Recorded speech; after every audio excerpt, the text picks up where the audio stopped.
Je vois que ماشي نكاتي دينين انت دوك الغاشي ثرز ثقدي ثقدي زيك باش كتشوف 10 مثلا برا c'était tout un effort.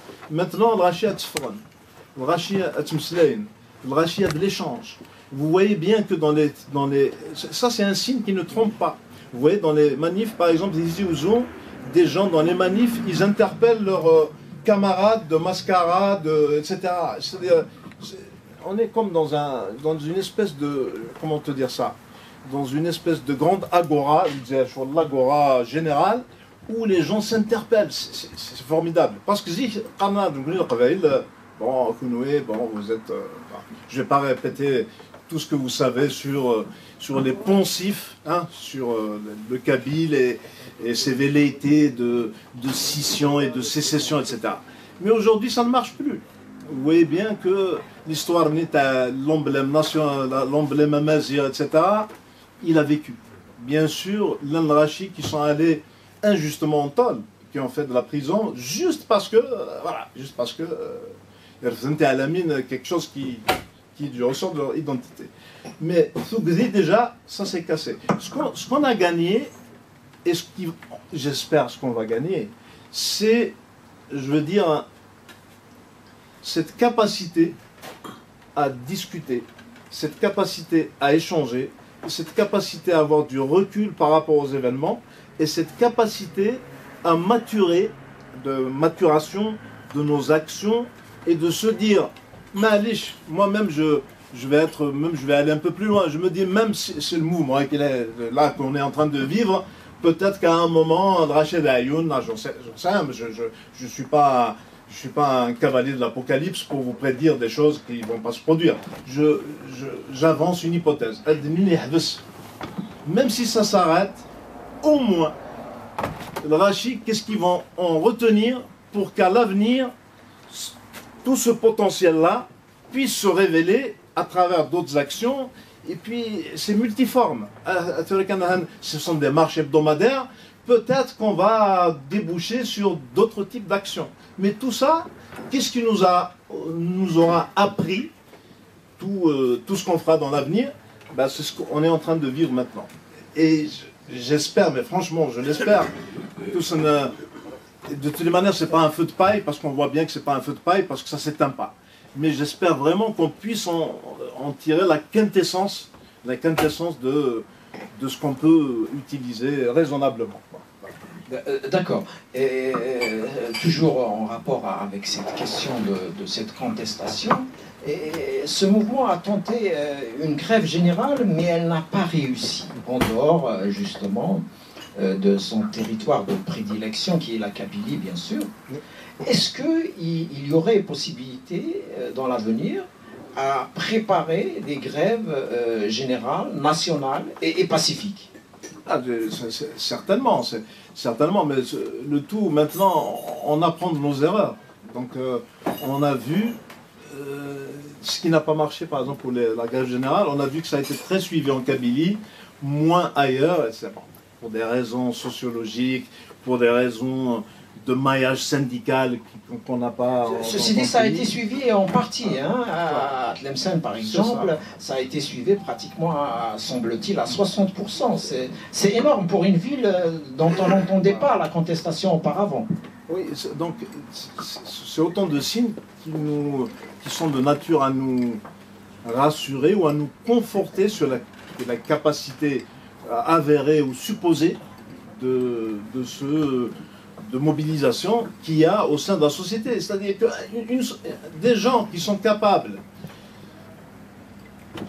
je ne sais pas, vous voyez par exemple déjà la structure elle-même, physiquement, comment les gens s'organisent pour faire les marches, c'est rassurant. C'est-à-dire que le fait qu'on sache maintenant qu'on a des carrés qu'on respecte, par exemple la marche à Alger, on dit qu'il y a une première salve de marcheurs qui viennent du haut d'Alger, de la rue Didouche. Vers 14h, 15h, il y a la marée qui vient de Bablouad et de la Casbah. Je veux dire, déjà, il y a des réflexes, il y a des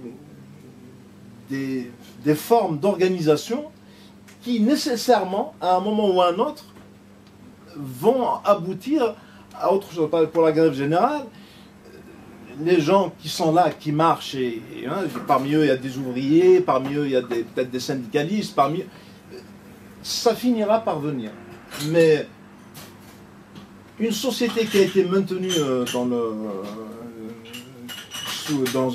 dans la glaciation, on sort d'une ère glaciaire.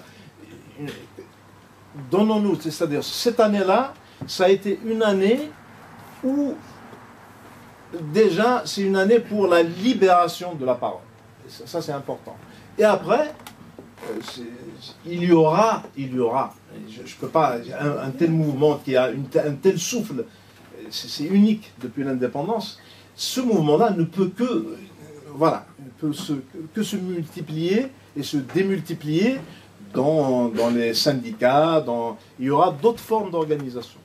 Si la grève générale ne prend pas cette fois-ci, je suppose que si un jour on opte pour cette solution-là, par exemple paralyser le pays à travers une grève générale, j'imagine que au bout de 2-3 tentatives, ça marchera. Tu vois, par exemple en France, c'est un pays où il y a des traditions syndicales, politiques, d'organisation, etc., séculaires. Vous êtes des voilà, par rapport à eux, on est des amateurs. Mais tu vois bien que parfois, même ici, ça ne fonctionne pas, ça ne marche pas, ça ne fonctionne pas. Mais ce qu'il y a de bien, c'est la fraîcheur. Il y a vraiment un vent de fraîcheur, il y a quelque chose de l'ordre de l'euphorie, hein, quelque chose de l'ordre de juvénile. Voilà, ça c'est précieux.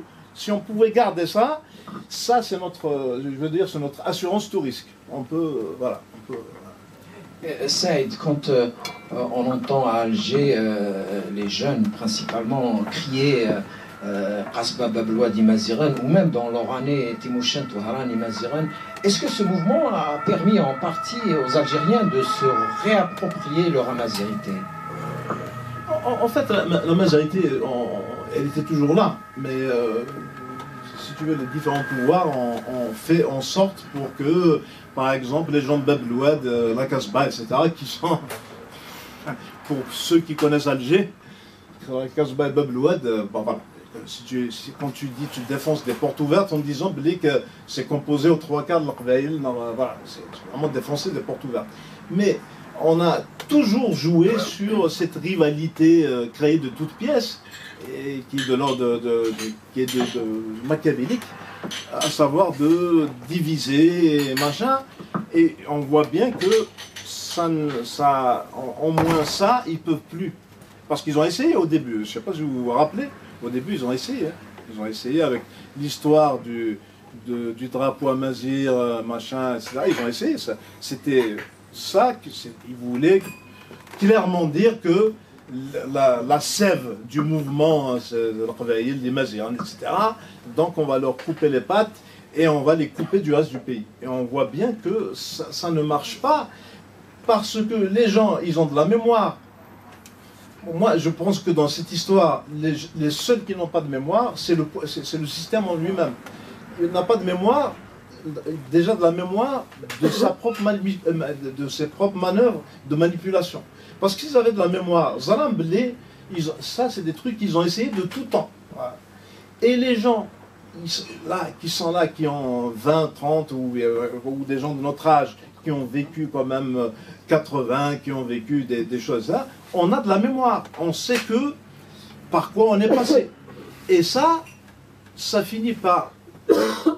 Vous savez, le cerveau, c'est quelque chose de mystérieux. Il travaille, hein, pendant que nous, il nous semble oublier, lui il travaille. Donc la mémoire, c'est toutes ces strates d'expérience qu'on a emmagasinées durant des années. Parce que je vois il y a des gens qui piquent du nez, donc... Non, non, je vais te poser une dernière... Parce que tu sais la tasse. Ah ouais, c'est pas grave, c'est pas grave.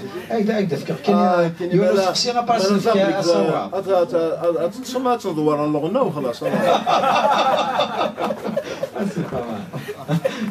C'est juste, alors, puisque là, mon ami Hakim, il était présent. Tout à l'heure, j'ai dit à une dame, Azulfilam, bonjour. Elle m'a dit, oui, je vous ai déjà vu quelque part, je crois que vous êtes chanteur. Mais tu sais que tu as toujours du succès. Tu es popstar. Voilà. Donc, j'ai une dernière question avant que je donne la parole à Alassane. Alors, le régime algérien, qui est une junte militaire, est toujours soutenu principalement par la France. Alors, qu'est-ce que la diaspora algérienne en France peut faire pour que ce soutien massif s'arrête? Dans le prolongement de ce qui se passe là, on peut penser que le Hirak, c'est un rouleau compresseur. Tout, enfin, ça revient 2 fois par semaine, voire même 3 fois par semaine, en comptant justement avec la diaspora en France. C'est un travail de longue haleine et c'est un travail qui ne va pas s'arrêter. Et c'est un travail parce que dans les autres communautés, on a compris, on est la première communauté de France, étrangère, on est la première communauté étrangère de France. Mais au niveau organisation et au niveau influence, on est peut-être la dernière communauté de France. Je vais prendre un parallèle, par exemple les Tamouls, qui est l'une des dernières communautés à s'être installée en France, récemment, ils ont beaucoup plus d'entre-gens, hein, dans les rouages de la politique, que nous connaissons. Pour nous, Français, sur la... Allez, pour la plupart d'entre nous, c'est juste un passage, quoi. Bon. Ouais, je caricature, hein. Bon, je suis dans la caricature, mais on n'a pas encore pris conscience de toutes les manières, les Kinshasa pour la plupart, et que, voilà, qui Touraltine, si, Touraltine, mais notre pays, maintenant, désormais, c'est celui-là. Et se dire, notre pays, c'est celui-là, mais nous n'allons pas nous couper de nos racines, parce que nos racines sont profondément là-bas. Hein, l'arabe, tu n'y peux rien. Ta bouche, donc tu peux rien faire, tu vois, de sain. Donc, et tu te dis, il faut agir sur les centres de décision. C'est des histoires qui, machin, de faire... une marche ou une manif et ensuite une pétition, etc. Peut-être qu'il faut passer à d'autres formes. De se dire, est-ce que dans la classe politique, est-ce qu'il n'y a pas de gens qui sont là, à un niveau ou à un autre, qui ont une double nationalité, qui sont algériens à l'origine? Peut-être qu'il faut agir sur ces leviers-là, et c'est un travail, mais vraiment un travail discret. C'est un travail discret, de manière à faire entendre aux gens qui font la politique étrangère en France, à la présidence et aux affaires étrangères, leur faire entendre à un moment ou à un autre que cette façon de traiter l'Algérie comme une mineure, quoi, ils nous traitent comme des mineurs, quoi. La preuve, quand on leur pose la question, Le Drian, etc., ils te disent oui, en gros, les Algériens, on s'en occupe pas, quoi. Bon, voilà, c'est ce qui est vraiment une esquive, mais c'est une esquive sous forme qui recèle en son sein une espèce de mépris, hein. Quelque chose de mépris, de l'ordre de dire on n'intervient pas, c'est pas oui. Ceci dit, ça ne les empêche pas d'intervenir dans des théâtres encore plus lointains et de manière plus costaud, voilà. Plus musclé, voilà. Et ça, quand vous voyez, il y a quand même il y a un double discours qui ne va pas. Et c'est à nous de trouver. Il ne faut pas tout le temps jeter la pierre dans le jardin de la France, quoi, de la France officielle, de dire, ben oui, c'est eux. C'est à nous de nous organiser de manière à... Voilà.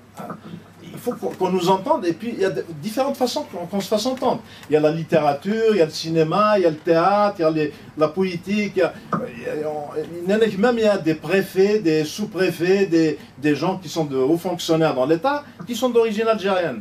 Pourquoi ne pas travailler sur tous ces leviers-là et essayer d'atteindre l'oreille d'un Macron, d'un Le Drian, etc., mais de manière...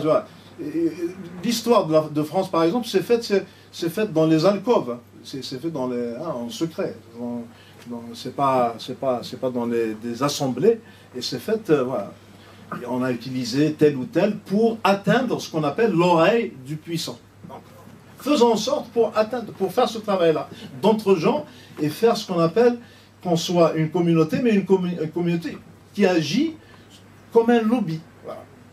Si on est 4 millions, 3 ou 4 millions d'Algériens, il faut qu'on entende parler du lobby algérien, de dire à la France officielle, bon, ce que vous êtes en train de faire avec l'Algérie officielle, parce que c'est de l'ordre, vous commercez, nous sommes en premier lieu, nous sommes touchés par ça. Parce que ce que vous faites là, ça nous atteint, ce que vous faites nous écorche, parce que nous sommes quand même des enfants d'Algérie à la base, mais nous sommes aussi des citoyens français. Donc en agissant de la sorte, vous nous blessez. Voilà. Et si on ne le fait pas, voilà. Très bien, merci. Ce que je veux dire, le souffle, quitte à me répéter, le fait de voir encore les gens sortir, ça doit nous interpeller tous. Et le fait de voir encore un peu plus les gens sortir par tous les temps, Ramadan, Shaban, l'Adhar, machin, la Coupe d'Afrique, etc. Ils ont tout essayé, quoi. Ils ont même essayé de manipuler autour de cet événement-là. Le fait de voir ça, ça doit nous interpeller. Et les premiers à être interpellés, ce sont les vrais spécialistes, les gens qui ont un regard, un recul, les universitaires. Voilà. Or, au lieu que les universitaires, il faut éviter d'insulter les gens qui sortent depuis un an. Or, on voit bien, à travers quelques interventions, je vais pas dire de qui, etc., vous voyez bien que des fois, on touche à leur... Voilà, encore une fois, c'est-à-dire que les Français nous considèrent comme des gamins, et ben, certains de nos universitaires et de nos intellectuels, entre guillemets, considèrent les gens qui sortent comme des immatures, comme des machins, etc. Or, rendons grâce à ces gens qui sortent, et qui sont là, et c'est pas prêt de s'éteindre. Vous voyez bien que c'est pas prêt de s'éteindre. Tous les vendredis, maintenant les gens, ils font même plus de pronostics pour dire ah, le vendredi, c'est fini, ça a disparu. Or, les premiers temps, on disait tous ah oui, le vendredi prochain, je vous garantis, il n'y aura même pas de 10 personnes. Et bien maintenant, les gens, ils ne sont plus dans ce pronostic-là. Parce que c'est acquis dans la tête des gens, ils sont là. Voilà. Nous sommes impatients, nous sommes très impatients. C'est-à-dire on veut récolter avant d'avoir avant d'avoir labouré. Donc cette impatience-là, à l'échelle de l'Algérie, à l'échelle de ce que nous avons vécu, c'est quand même, cette année-là, ça nous a appris des choses sur nous-mêmes, plus que toutes ces décennies d'indépendance. On a appris, c'est une vraie école de formation. Ce qui est en train de se passer comme ça dans la rue, mine de rien, c'est une vraie école de formation. Vous voyez bien dans les marches, les gens qui s'organisent pour faire le service d'ordre, les gens qui s'organisent pour ramasser, pour nettoyer, les gens qui sont là pour dire ne touchez pas à nos sœurs, parce que nos sœurs marchent à nos côtés. Tout ça, on apprend des choses sur nous-mêmes. C'est extraordinaire. Vous voyez par exemple avec les Français, et les gens ils disent même, ah vous voyez les Algériens défilent tous les dimanches depuis un an, il n'y a rien eu, il n'y a pas eu de casse. Et nous on a eu les gilets jaunes, voilà. Vous voyez, ils font même les comparatifs. Ça nous a appris des choses sur nous-mêmes, et c'est ça le trésor, c'est ça. Le plus précieux c'est ça. Même si ça s'arrête, tout d'un coup, je ne sais rien, je sais pas, ça le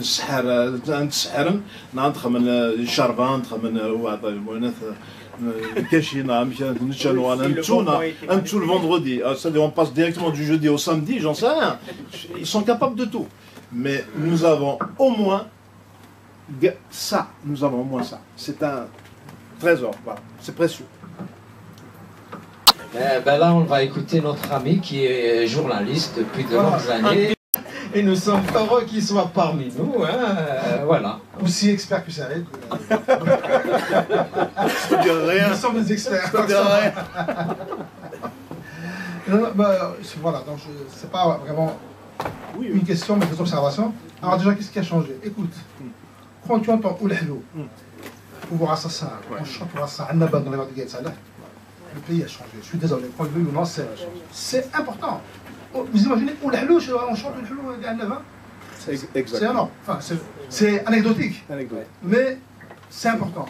C'est un grand pas pour l'humanité. C'est un grand, oui, pour l'humanité. Pas seulement à Annaba, ceci dit. Hein, oui, j'étais à Annaba, parce que c'est la ville de Gaël Salah. Absolument. Je n'ai pas été partout, mais je suis à Annaba parce que c'est la ville de Gaël Salah. Donc moi, je vais aller plus loin que toi. Moi, je pense que le bilan de ce mouvement, il est impressionnant. Alors, ce n'est pas rien de faire partie de Bouteflika. Parce que Bouteflika, c'est un régime alors, qui était en train de s'enraciner, de s'ancrer. Alors imaginez-vous, qu'est-ce qui s'est constitué? C'était une féodalité qui était en voie de formation. Les crédits, c'est les mêmes. Je ne sais pas, les investissements, c'est les mêmes. Les terres, c'est les mêmes. Donc il y avait une caste qui était en train de se former. Et on a brisé l'élan de cette caste. Alors vous imaginez si il y aurait encore un 5e mandat, c'était fini. On ne peut pas la déraciner. Et je pense que ça, c'est important. Alors, c'est pas fini, bien sûr. C'est toujours un régime policier. Ça, il n'y a pas de problème. Le régime est toujours là. Mais je pense qu'on a quand même cassé quelque chose, une dynamique qui aurait pu entraîner le pays dans, je ne sais pas, une régression incroyable. Et je pense que c'est une vraie révolution qui est en cours. Et ça va continuer. Et je pense que ça ne va pas s'arrêter. Voilà. Merci. C'est une lame de fond. Une lame de fond. Et une lame de fond, quand tu vois en physique, le Bahar, médical,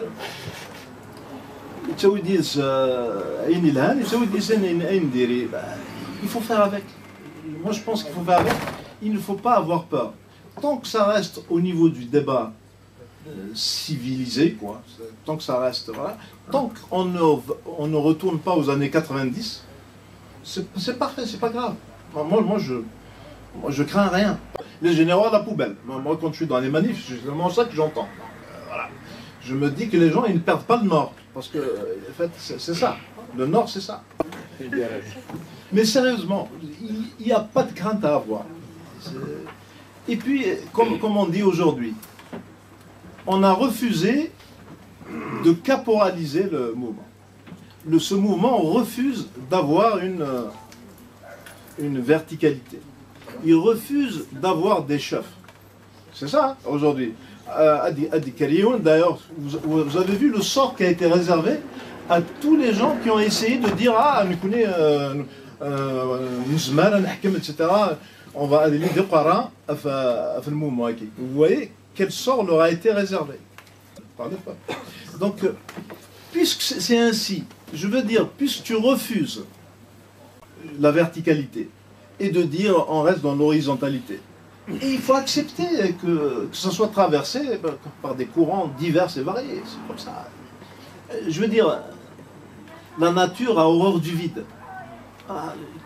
Chacun essaie de tirer les marrons du feu, et puis, je veux dire, au bout, dans une Algérie libérée de ses entraves, dans une Algérie où l'armée redeviendrait professionnelle et s'occuperait plus de la politique, dans une Algérie où il y aurait des élections libres et honnêtes, hein, voilà, sans qu'on ait besoin de recourir aux instances internationales de surveillance pour venir voir le vote, etc.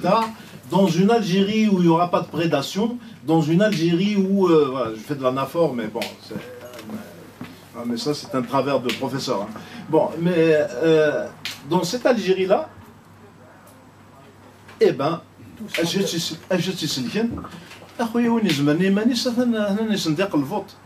et puis qu'on ne sorte pas.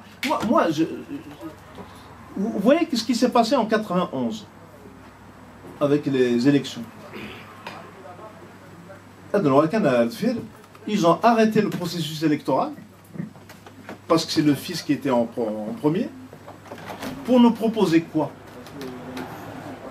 Pour nous proposer 10 ans, voire 15 ans de de sang, d'horreur, de machin, etc. Je veux pas dire, faites attention, hein, je pèse bien mes mots. Je veux pas dire que le fils c'était le meilleur. Ils te disent, on arrête les élections, voilà, parce que c'est pas, vous savez pas voter, et ils ont remplacé ça par quoi? Ils ont remplacé ça par une décennie de voilà. Nous sommes, nous faisons partie des marcheurs, nous faisons partie de la foule à des niveaux différents, etc.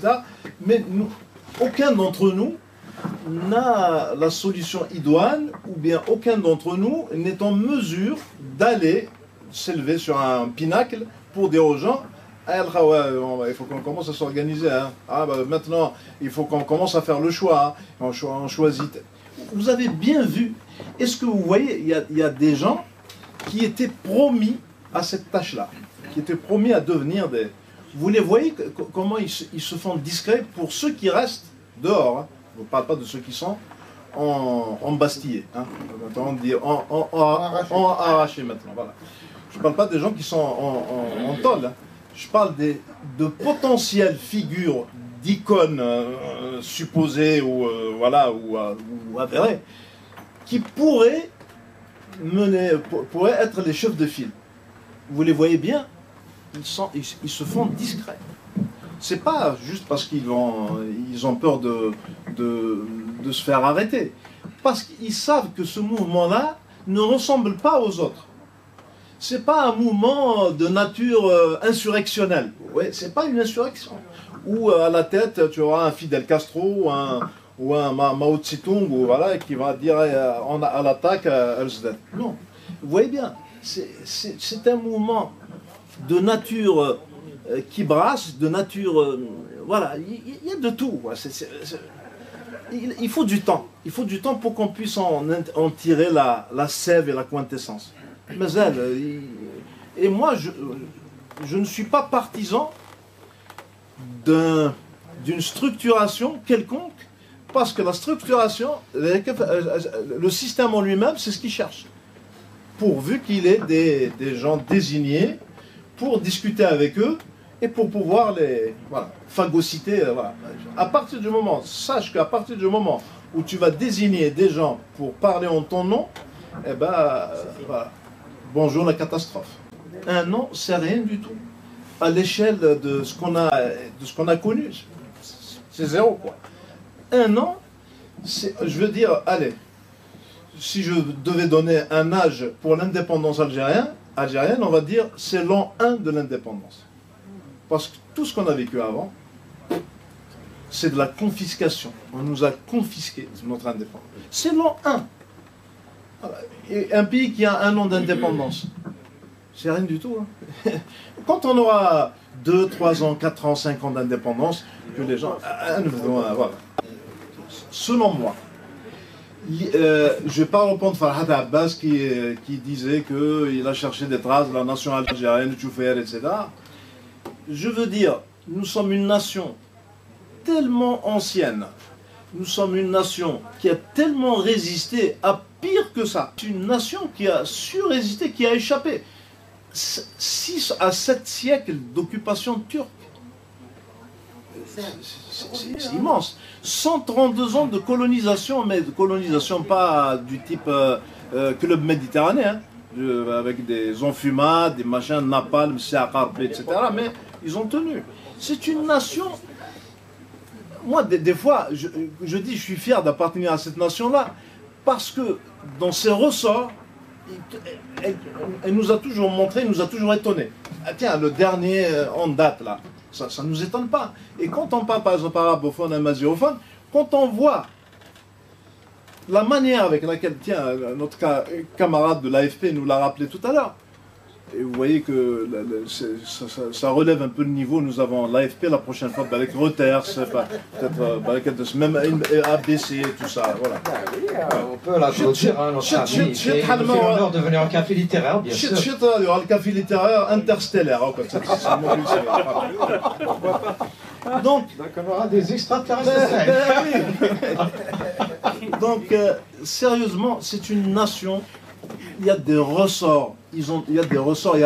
moi, ce qui m'intéresse, c'est que ce sont les jeunes qui font la révolution. Et les jeunes, on peut espérer que chez les jeunes, qu'ils aient au moins eu le temps de transcender ces histoires-là de langue, machin, voilà. Et, comme l'a rappelé notre camarade de l'AFP, je reviens, le fait que Ould Hello, qui était considéré comme un chanteur underground, c'est-à-dire l'Iskan des Tadbert, eh ben, un abat le fief de Gaët Salah quand même. C'est pas rien, c'est des petits signes comme ça, mais c'est pas rien. Comment, dans le fief de Gaët Salah, on reprend Ould Hello? C'est immense. Donc, moi, je veux dire, je ne veux pas dire que c'est un faux débat. C'est toujours un débat. C'est toujours un débat depuis que nous avons été occupés par les premières peuplades qui sont venues d'ailleurs. D'ailleurs, ce qui m'étonne, avec toute la présence romaine en Algérie, pourquoi on parle très peu de latin chez nous, par exemple. Alors qu'ils sont restés très longtemps chez nous. Et avec la présence des Turcs pendant plusieurs siècles, comment, chez nous, il y a très peu de gens qui parlent le turc, qui parlent le maltais. Regarde les langues qui ont su résister.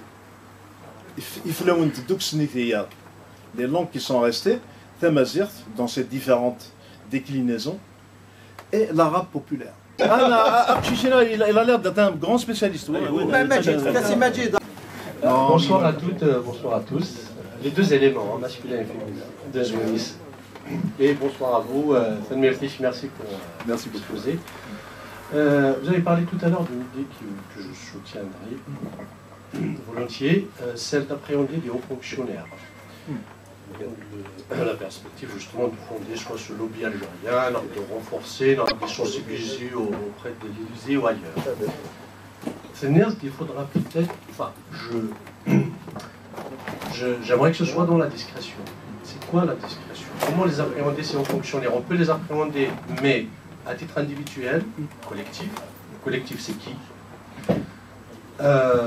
Organiser des cérémonies, on les convient bien entendu, enfin, des cérémonies qui toucheraient un petit peu soit à la culture ou au sport, comme vous avez parlé, on peut investir dans la politique. La première tranche de la question. La deuxième, est-ce que cette façon d'appréhender des hauts fonctionnaires, enfin binationaux, je dis en France bien sûr, ou à l'étranger un peu partout, hein, pas qu'en France d'ailleurs, c'est une chose qui pourrait s'appliquer sur place. Bon, là j'ai réussi. Est-ce qu'on pourrait appréhender justement de hauts fonctionnaires qui pourraient apporter quelque chose, leur poids au niveau... ou bien on considère tous les fonctionnaires de là-bas pro-pouvoir. Moi, je ne le pense pas. Il y aurait toujours des exceptions, mais qui sont des personnes très discrètes et qui pourraient éventuellement... des choses de mandat. Quelle serait votre interprétation de... Okay, sur l'aspect discrétion, c'est pas quoi. C'est-à-dire que les grandes actions, même en termes de diplomatie, vous savez que les grands raouts diplomatiques ne viennent qu'entériner un long processus de maturation et de dialogue en coulisses. Voilà. C'est-à-dire qu'il faut travailler en coulisses. Comme savent travailler la plupart des gens, donc il faut travailler ce corps politique et pouvoir l'atteindre par l'entremise des amis de l'Algérie ou des Algériens eux-mêmes d'origine, quoi. Bien sûr, ça peut être à travers, comment dire, de cérémonies. Ça peut être au travers, il y a beaucoup, vous voyez combien d'associations franco-berbères existent en France, au moins au niveau statistique. Ces associations, à partir du moment où tu dis je suis une association franco-berbère ou franco-algérienne, etc., il faudrait pouvoir quand même,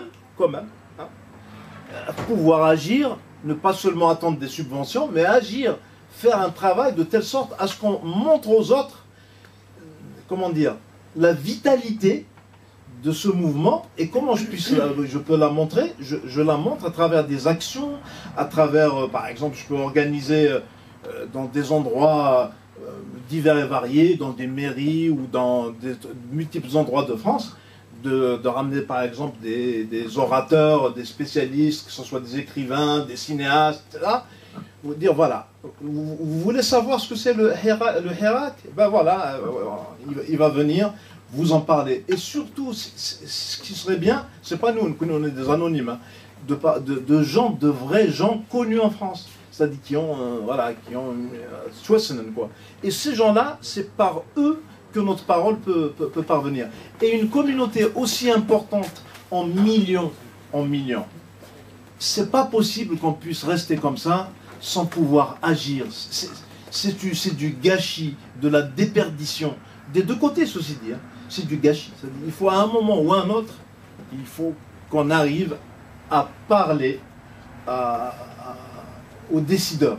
Ceci dit, les hauts fonctionnaires de l'autre côté, d'ailleurs, moi j'en parle pas parce que c'est pas un modèle démocratique. Moi je parle d'un modèle démocratique où il y a des contre-pouvoirs, il y a des choses qu'on peut faire, soit en coulisses, soit voilà. Mais ce qui est possible ici n'est pas possible là-bas, parce que tu sais que là-bas, ceux qui tiennent les leviers, ben voilà, les hauts fonctionnaires. Moi j'en connais une masse de hauts fonctionnaires que je peux appeler hein, tous les jours, hein, mais même si je l'appelle, je lui dis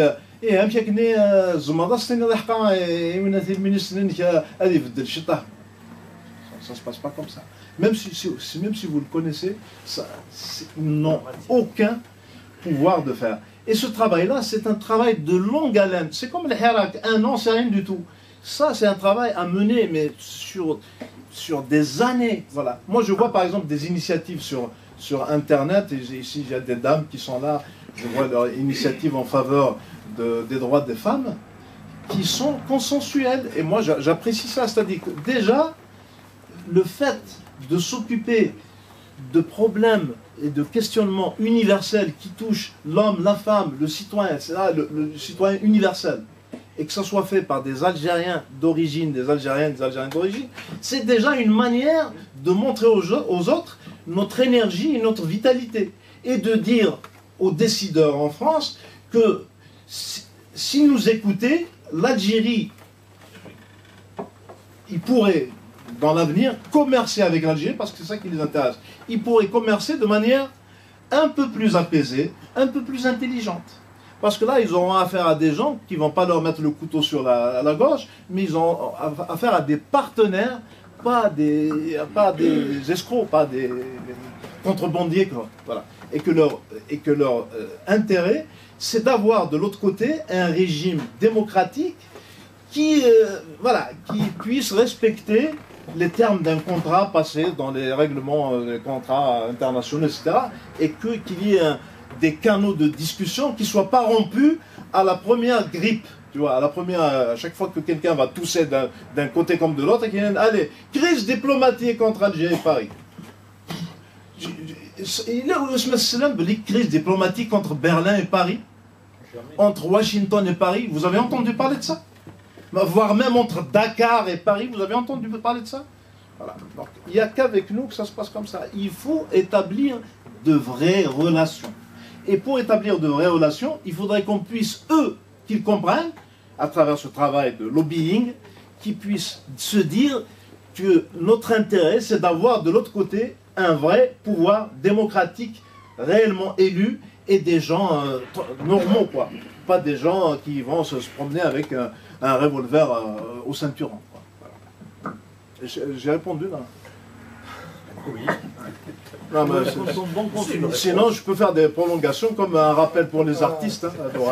Ça aide. Tu as cité Dakar, et Paris, les relations entre les... Ouais. Mais tu as oublié Tunis et Rabat avec Paris. Jamais. Ah oui, exactement. C'est exactement. Mziane, voilà, notre grand journaliste, voilà, il est là. Un petit journaliste. Ah, si. J'ai 1m83. Avec le chapeau compris ou non? Sans chapeau. Allez, je suis heureux d'être là, de t'écouter, c'est vraiment... Et ben nous aussi, nous sommes heureux de te voir ici à Mziane. Juste pour revenir sur cette notion arabophone et Maziran, l'Aqbaïl, etc., j'ai l'impression, quand quelqu'un se saisit de cette question et qu'il en parle, il a dans la tête, comme ça, la carte de l'Algérie. Moi, je suis incapable de vous dire ça. Parce que je suis un grand voyageur, et j'étais un grand voyageur, j'ai voyagé partout dans ce grand pays qui est un continent. C'est pas un pays, c'est un continent. Pas de par mes activités de journaliste, et parce que j'aime ce pays. J'ai toujours aimé ce pays, donc j'ai voyagé, et puis,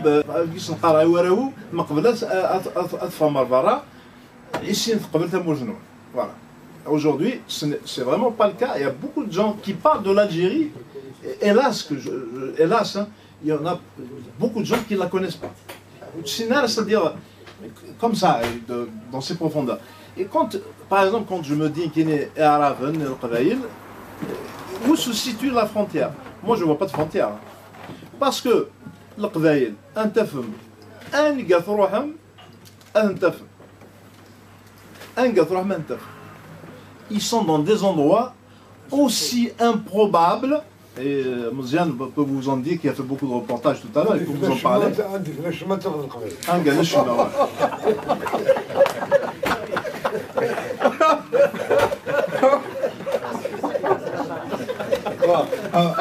أسف كسواد يا مزيان مزيان هذا الميكرو devant toi مزيان كسف كسم الميكرو يا مزيان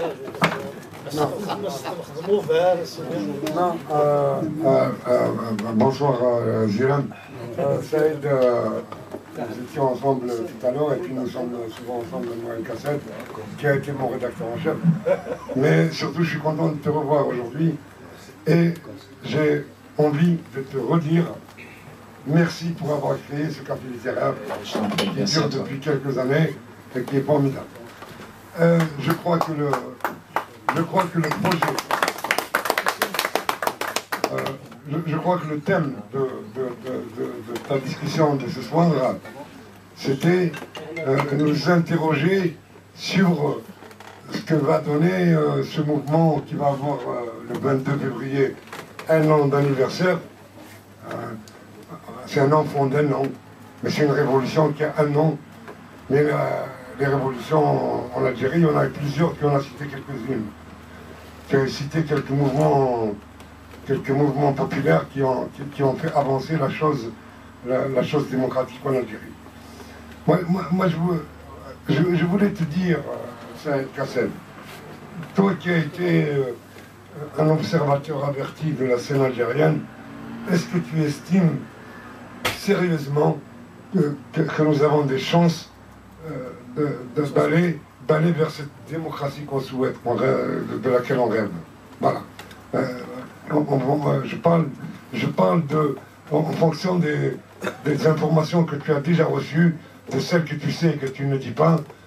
Nous savons parfaitement que nous recevons des informations. Est-ce que tu penses que nous avons des raisons d'espérer? D'abord, observateur averti, franchement, ça m'est allé droit au cœur. Parce que ça, je ne l'ai pas encore dans mes louanges, observateur averti. Ça doit sonner un verbe tout à l'heure, observateur. Si. Et puis, sérieusement, je vais te dire, certes, nous avons des informations, mais ce sont des informations pour moi que je ne peux pas, tu sais très bien, dans un scénario où voilà, s'autodissolve. Qu'est-ce qui empêche Saïd Saadi de faire de lancer Voilà. C'est ça. Boucher, Tabou, je ne sais pas, chacun peut le faire. Voilà, je veux dire. Même le FFS d'ailleurs. Voilà. Il a une histoire. Saïd, justement, vous êtes en train de dire exactement la même chose. Lui, il veut faire table rase avec les anciens partis qui ont été créés après octobre 88 et pour reconstituer deux nouvelles formations politiques, mais qui vont composer avec la nouvelle donnée, celle de Hirak. Moi, je trouve que c'est exactement la même chose. Il faut que ces gens-là, qui ont créé des partis politiques après 88, quand on a libéralisé le champ politique, et qu'un certain nombre de partis sont créés, il faut que ces gens-là comprennent maintenant à composer, qu'ils apprennent à composer avec le peuple. Voilà. Et tu as tout à fait raison, je vais terminer, et je vais rebondir pour parler de nous, de nous en tant que, par exemple, journalistes ou anciens journalistes. Nous aussi, il faut qu'on s'interroge sur notre façon de faire de la presse, sur notre vision de la société, sur notre responsabilité, nos responsabilités. Ce sera à l'avenir, en Algérie, pour la presse, pour les politiques, pour les cinéastes, pour les dramaturges. Ils vont tous pouvoir faire leur métier, ils feront leur métier d'une toute autre manière, parce que c'est pas possible qu'ils puissent continuer comme ça. C'est pas possible. Donc c'est pour ça que je te dis, c'est une chance inouïe. C'est régénérateur, ça va nous régénérer ça. Absolument. Et il faut que la régénération, il faut que ça vienne des arts, il faut que ça vienne des arts, de la culture, des médias, etc. Il faut que ça vienne de là, parce que sinon on est fichu quoi. Je trouve que tu es trop optimiste, ça. Ah oui, d'accord, ça c'est ton avis. Parce que moi j'habite en ville, toi à la campagne. C'est normal que dans un mouvement comme ça multiforme, qui est un mouvement qui a agi en profondeur, il est normal qu'il y ait des courants divers et variés. Et puis de telle manière, il ne faut pas se voiler la face. L'élément islamiste a toujours existé dans